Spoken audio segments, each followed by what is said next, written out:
तो बेटा इसके बाद हम आपको नेक्स्ट क्वेश्चन, नेक्स्ट न्यूमेरिकल मूल प्रभाज का एक और समझाने जा रहे हैं। तो अगर किसी को पिछले न्यूमेरिकल में अभी भी अगर कोई कंफ्यूजन रह गया है तो हम लोग उसको पूरी तरीके से डिलीट कर देंगे उस कंफ्यूजन को, है ना। और सभी लोग पूरा कंसंट्रेशन, पूरा ध्यान लगाएंगे। क्वेश्चन क्या है सुनते हैं क्वेश्चन। इथाइल अल्कोहल के जलीय विलयन में भारानुसार 54% जल है। इथाइल अल्कोहल के जलीय विलयन में भारानुसार 54% जल है।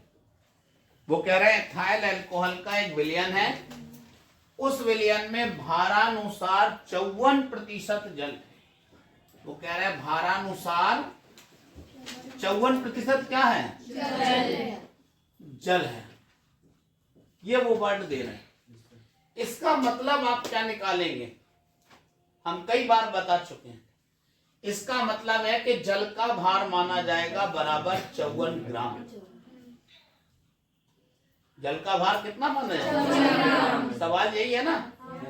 तो आपके पास जल का भार मान लिया जाएगा 54 ग्राम, क्योंकि 54% कह रहे हैं तो उसे 54 ग्राम मानेंगे। और याद करो मैंने कहा था परसेंट में पूरी चीज को 100 माना जाता है। परसेंट में पूरी चीज को 100। तो कुल मिलाकर आपको मालूम है कि विलयन का भार आपको मानना पड़ेगा कितना?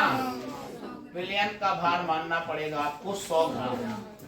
लेकिन इसमें निकालना क्या है तुम्हें? आगे पढ़ो।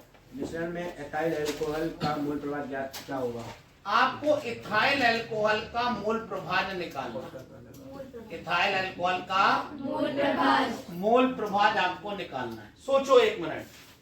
आपके पास जो विलयन था वो इथाइल अल्कोहल और जल का मिश्रण था, यानी उसमें इथाइल अल्कोहल भी था, जल भी था, और उसमें भारानुसार 54% जल था।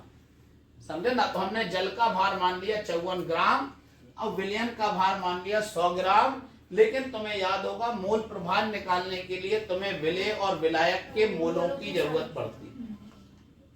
तो यहां पर तुम्हारे पास जल का भार तो है, लेकिन तुम्हारे पास विलयन में जो दूसरा अवयव है इथाइल अल्कोहल, उस इथाइल अल्कोहल का भार नहीं है। तो हमें पहले इथाइल अल्कोहल का भार निकालना पड़ेगा। और इथाइल अल्कोहल का भार कैसे आ जाएगा? तो C2H5OH का भार बराबर आ जाएगा 100 में से आप कितना 54 घटा दो तो कितना आ जाएगा? 46 आ जाएगा। ये जो 46 ग्राम आया ये आ गया बेटा इथाइल अल्कोहल का भार। क्या आ गया? अब हम लोगों को सॉल्विंग करना है। तो पहली बात तो आपको इथाइल अल्कोहल का मोल प्रभाज निकालना है। मोल प्रभाज निकालने के लिए याद करो पहले मोल निकालना पड़ेगा। पहले क्या निकालना पड़ेगा? मोल प्रभाज निकालने के लिए पहले क्या निकालना? मोल निकालते हैं। तो चलो हम लोग निकाल लेते हैं। जल के मोल बराबर सूत्र क्या हो जाएगा? जल के मोल बराबर होगा जल का भार बटे जल का अणुभार। यही तो होता है सूत्र। जल के मोल बराबर क्या हो जाता है? जल का भार कितना है हमारे पास? और जल का अणुभार कितना होता है? अभी अभी हमने जल का अणुभार पिछले सवाल में निकाला था, 18 होता। कितना होता है जल का अणुभार? वैसे कैसे आता है ये? H का आपको मालूम है 1 होता है, लेकिन H देखो 2 है, तो 2 का गुणा O का 16 होता है। तो ऐसे करके 54/18 कितने बार जा रहा है? 3 बार। तो आपको समझ में आ गया कि जल के मोल कितने आ गया? 3। ऐसे ही निकालोगे इथाइल अल्कोहल के मोल। तो इथाइल अल्कोहल के मोल बराबर सूत्र हो जाएगा बेटा इथाइल अल्कोहल का भार बटे क्या हो जाएगा? बटे हो जाएगा बेटा इथाइल अल्कोहल का अणुभार। बात नहीं करो। क्या आप जानते हैं इथाइल अल्कोहल का भार कितना है हमारे पास? तो हमने निकाला था 46 ग्राम। अणुभार देखते हैं। तो सुनो, C का 12 होता है, गुणा करो 2 का। H का 1 होता है, गुणा करो 5 का। O का बेटा 16 होता है और H का बेटा 1 होता है। टोटल करोगे तो 46/46 आएगा। जब आप पूरा गुणा करके जोड़ोगे तो क्या आ जाएगा? 46। और आपको मालूम है इथाइल अल्कोहल के मोल कितने आ जाएंगे? 1 आ जाएगा। कितना आ जाएगा? जब इथाइल अल्कोहल का मोल आ गया 1। अब हमें निकालना है इथाइल अल्कोहल का मोल प्रभाज। तो सूत्र लगेगा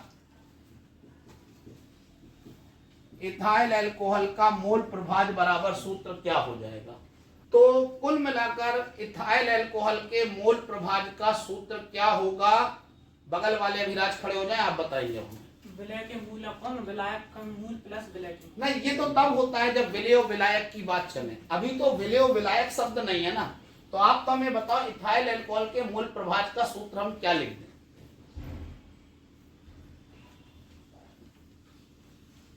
H2 के मूल अपॉन C2H5OH के मूल प्लस H2 के मूल। करेक्ट, तो सही बोला है। जिसका मोल प्रभाज निकालना होता है हम उसके मोल लिखते हैं और बटे में संपूर्ण मोल लिखते हैं। जिसका मोल प्रभाज निकालना हो उसके मोल लिखेंगे और बटे में क्या लिखेंगे?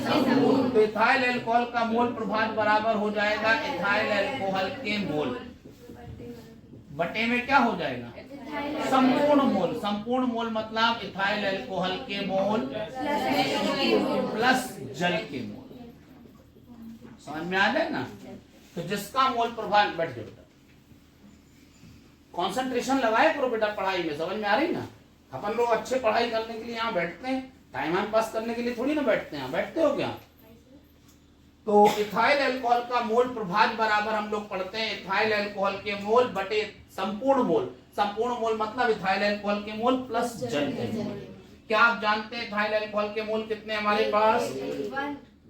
फिर इथाइल अल्कोहल के मोल और जल के मोल 1/4 का भाग दो 1 में 0.25।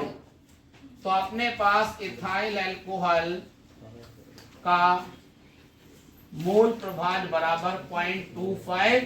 और याद करो मोल प्रभाज का कोई मात्रा नहीं।